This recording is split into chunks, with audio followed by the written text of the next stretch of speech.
कहाँ रह गई ये चंदा? अब तक तो इसे आ जाना चाहिए था। पुनीत ने अपनी घड़ी में टाइम देखा तो 9 बज चुके थे और उसने जैसे ही पीछे पलटकर देखा, चंदा खड़ी मुस्कुरा रही थी। बदमाश, डरा दिया ना हमका।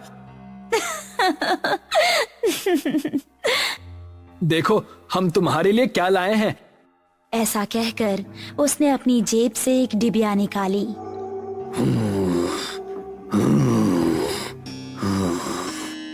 तभी उन दोनों को किसी के सांस लेने की भयानक आवाज सुनाई दी। कौन है? ठीक सामने बरगद के पेड़ के नीचे उनको किसी आदमी का अक्स नजर आया। कौन है? सामने आओ। ये सुनकर भी वो आदमी सामने नहीं आया और जोर जोर से सांस लेने लगा। अभी देखते हैं कौन ससुरा है।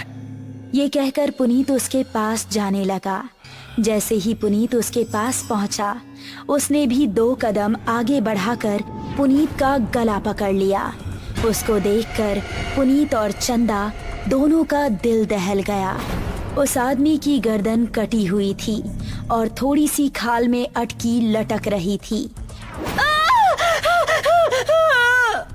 चंदा चिल्लाई और गांव की तरफ ऐसी भागी कि उसने पलटकर नहीं देखा। गांव पहुंची तो उस टाइम पुनीत के पिता घर के बाहर थे। अरे चंदा बिटिया, इतनी डरी हुई काहे लग रही हो? वो पुनीत। चंदा ने हाफते हुए उनको पूरी कहानी सुनाई। पुनीत के पिता ने अपने साथ कुछ आदमियों को लिया और चंदा उन सभी को लेकर उसी जगह पर पहुंच गई। यही जगह थी वो जहां उसने पुनीत को पकड़ा था। उन लोगों ने इधर उधर नजरें घुमाई तो कोई आसपास नजर नहीं आया। तभी चंदा की गर्दन पर ऊपर से कुछ टपका। उसने हाथ लगाकर देखा तो वो खून था। पेड़ की डाली के ऊपर पुनीत की बिना गर्दन की लाश टंगी हुई थी और उससे खून टपक टपक कर नीचे गिर रहा था। शहर से दूर एक छोटा सा गांव सरूपुर। रात के समय सभी अपने अपने घरों में आराम कर रहे थे। बाबूजी, हम जरा अपने दोस्त महेश से मिलकर आ रहे हैं। उसकी तबीयत जरा ठीक नहीं है ना? ठीक है, लेकिन जल्दी आना। जी बाबूजी। ऐसा कहकर वो खुश होता हुआ घर से निकल गया। आज तो सारे दोस्त मिलकर मस्त पार्टी करेंगे, मजा आ जाएगा। जंगल का रास्ता पकड़ लेता हूँ, जल्दी पहुँच जाऊंगा। अभी वो जंगल में आगे बढ़ ही रहा था कि पीछे से उसको आवाज आई।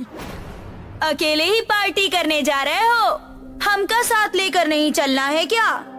अरे अर्पणा और दिव्या, तुम दोनों क्यों हर बार हमारे पीछे पड़ जाती हो? हमका साथ लेकर चलते हो कि बोले अभी तुम्हारे बाबूजी से?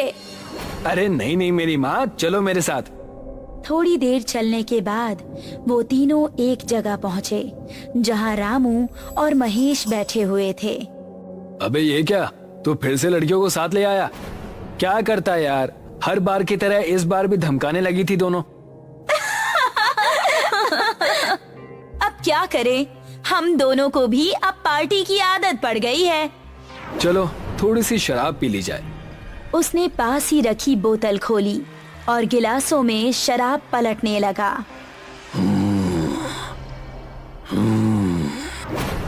तभी उनको किसी के सांस लेने की आवाज सुनाई दी।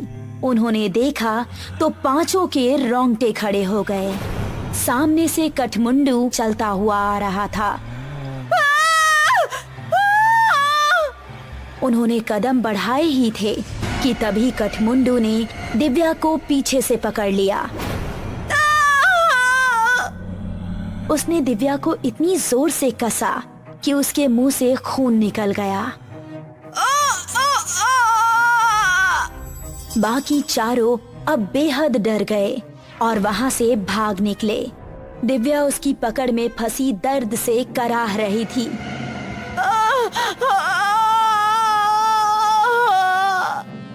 उसने दिव्या को जमीन पर धक्का दिया और उसके ऊपर आ गया।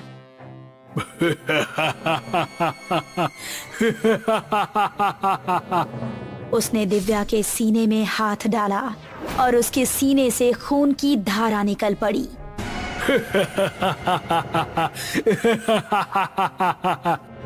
बाकी चारों इतना डर चुके थे कि उनको खबर भी नहीं थी कि वो किस दिशा में भाग रहे हैं।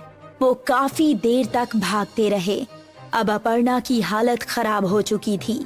वो आ जाएगा, रुकने का समय नहीं है। ऐसे कब तक भागते रहेंगे? हम जा कहाँ रहे हैं, कोई बताएगा? हम रास्ता भूल चुके हैं, हमें नहीं पता कि गांव किस तरफ है। क्या कह रहे हो तुम? फिर तो हम सबका बचना नामुमकिन है। तभी पेड़ के ऊपर से एक हाथ आया और उसने महेश का गला पकड़ लिया। ये हाथ कठमुंडू का ही था। राकेश ने महेश का पैर पकड़कर उसे बचाना चाहा, लेकिन कठमुंडू ने उसको पूरी तरह से ऊपर खींच लिया और वो तीनों चिल्लाते हुए वहाँ से भाग निकले। वो देखो, सामने वो घर, उसके अंदर चलते हैं। वो तीनों एक घर के अंदर घुस गए और राकेश ने जल्दी से दरवाजा बंद कर दिया। तभी कोई जोर जोर से दरवाजा पीटने लगा। तीनों का शरीर इस समय बुरी तरह से कांप रहा था। दरवाजे की धम धम उनके दिल को दहला रही थी। तभी खिड़की से कठमुंडू का एक हाथ अंदर आया और उसने अपर्णा का हाथ पकड़ लिया। बचाओ! अगर ये यहाँ है तो दरवाजे पर कौन है? राकेश ने दरवाजा खोला तो सामने गांव के बिरजू काका थे। बिरजू काका जल्दी से अंदर आए। उन्होंने कठमुंडू का हाथ पकड़ा और छुड़ाने लगे। कठमुंडू उनके छूते ही चीखने लगा।